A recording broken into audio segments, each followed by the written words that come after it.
Hello everyone, welcome to our first ever tutorial. Yes, that is what you are planning to call our tutorial series in this channel. So this is going to be a three-part series based on Blender Realism. So we're going to be focusing on the Eevee real-time render engine. So without further ado, let's get into it. Play the intro.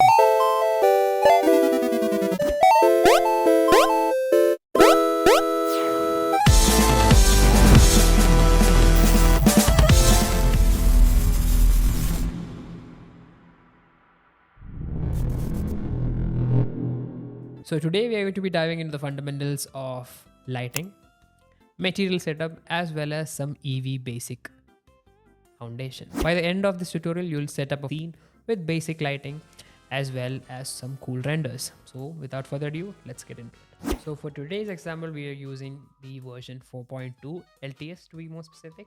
Now the reason we are using that is because the newest version of Blender has a lot more support compared to the last version. So this version supports ray tracing as well as high quality shadows inside the newest version of Eevee. So if you're not familiar with Blender, I suggest you go back and see one of our previous tutorials where we covered the basics of modeling as well as a bit of texturing. Now the main reason I am opting to choose Eevee over Cycles is because Cycles is really GPU intensive. If you don't have a really good graphics card that has an RTX in front of it, it's going to be really hard for you to get high quality renders. But in the case of Eevee, it's a bit different. It's a real-time engine, so you can get really high quality renders in real time or much more faster than compared to Cycles. Even though I prefer Eevee, there are a few caveats when it comes to using Eevee.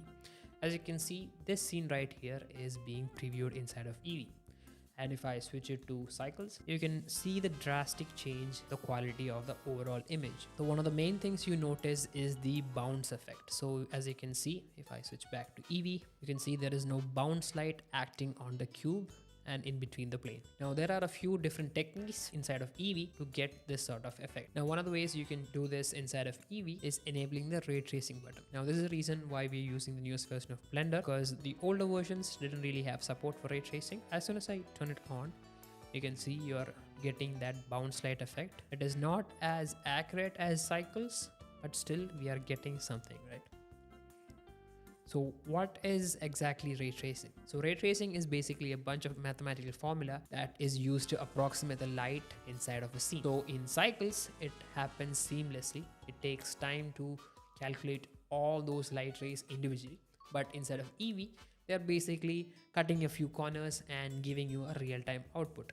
So let's add a bit more lighting to this image. Overall world is not affecting this object right here or this cube right here. To add an overall light to this scene, we can go into the shading tab, go into world. Now if I were to change the color of this background, you can see it is affecting the overall scene. Now I don't want to set it to a color. I want it to have an image. Now to add an image, I can just press, instead of this property menu, Shift A and search for an environment texture. Now you can actually download these textures from HDRI Haven. I'll have the link to this website in the description. So HDRI or high dynamic range images are basic. A lot of images with different exposure compiled into one. Now when you add it to a 3D scene, it will basically use that lighting data inside of that 3D scene. So I've downloaded an HDRI already. I'm going to add it to our scene. Press on open and I'm going to import this cave HDRI that I downloaded earlier. You can see the lighting is being affected by this HDRI. If I were to down to 0, you can see how the shadows are reacting. Now let's move on to materials. Now what is materials? So material is what decides how an object appears or looks inside of your 3D scene. What I did was basically just change the color, but that is not what you're limited to. You can change other physical properties of that object as well. Now take the example of a wood structure. Now wood has a specific physical property. A metallic object doesn't look like it's made out of wood, and a wooden object doesn't look like it's made out of metal, because each of these objects have their own physical properties. Now if I were to change the metallic of this object, the plane looks like it's a metallic object. And you are not only limited to those two options. As you can see, if I scroll a bit down, there are other physical properties as well, like subsurface, specular, transmission, sheen, emission. Now instead of adding colors or just setting the value to a specific number, you can actually use images in these sockets. So these set images will drive how the object appears. Download these images. If you actually switch over to textures inside of the Polyhaven website, you'll be able to download different types of textures. So I'm just gonna download one. Okay, so we have downloaded our textures. I have downloaded this rocky terrain image and go into edit, preference, and enable node wrangler. So I've already enabled this add-on. Now once you enable this add-on, you can basically just select the principal BSDF, press Ctrl Shift T on your keyboard and open up where your texture is. Select all of them and click on this button. And you can see all of your images are automatically applied to your plane. You don't have to manually drag and drop your images and attach them. So now that we have added our material, let's make it a bit more spicy. By spicy, I mean a bit more realistic. Now, if you look at this material right now, it kind of looks flat, even though it looks like it has depth. The mesh or this plane right here isn't really deforming according to this texture. As you can see, this is a rock, but if I look from this direction, it kind of looks plain. Now to do that, you can add displacement to your object. Now this is a new feature that is only available in 4.2. Now to add that set displacement, all you have to do is add a subdivision modifier, subdivision, and make sure you set it to simple and increase it to around 6. The ground looks much more realistic, and if it looks a bit funky for you, all you have to do is adjust the scale value. So this might be high for you, don't do that. So set it to around 0.1 or 0.2. Now this will make your ground texture appear much more realistic inside of Eevee. So we have set up our lighting, we have set up our materials. Now let's create a render based on the setups. So we don't have a subject to focus on. So what I'm going to do is create a monkey head. Press Shift plus A to open up the add menu and go into mesh and add your monkey head. Now this kind of looks like low quality monkey head. Now to improve its quality, all you have to do is press Ctrl 3 and then you can just right click and also add this auto smooth. Now just like how we did it with materials, you can actually rotate your environment texture as well.